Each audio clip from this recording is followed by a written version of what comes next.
connaissez notre combat acharné contre les atteintes à la dignité humaine au sein de l'habitat familial. Rappelons-nous ce que disait M. de Normandie, à l'époque ministre du Logement, pour nous permettre de reconnaître un habitat indigne. Comment puis-je savoir si je vis dans un logement indigne? Vous en rendez compte tout de suite. Vous avez de la moisissure partout, vous avez des fissures. Donc toujours dans le problème d'infiltration et de moisissure, on peut voir dans une autre chambre de l'appartement, parce que nous sommes ici dans un F4, toute la moisissure qui apparaît au plafond, sur le mur. Ça descend jusqu'en bas du mur et sur les fenêtres. Vous avez de la moisissure partout. Ils sont obligés de mettre à l'abri certaines affaires dans des bacs en plastique étanches pour éviter que ça ne contamine l'ensemble de leurs affaires. Vous avez des fissures. Des fissures.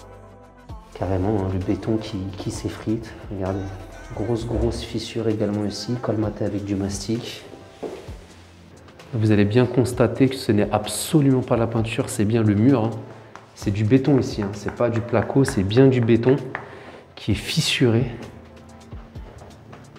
Vous avez des fissures. Et ça longe le pas de porte jusqu'à aller sur cette porte. Pour faire face à ça, on a modifié les sanctions. Et aujourd'hui, un marchand de sommeil, je leur ai déclaré la guerre, ils sont concernés et considérés comme des trafiquants de drogue. On applique, rendez-vous compte, les mêmes sanctions pour les trafiquants de drogue maintenant et les marchands de sommeil.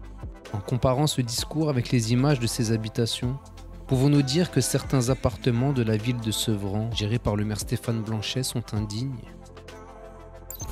Nous pensons que oui. Et vous?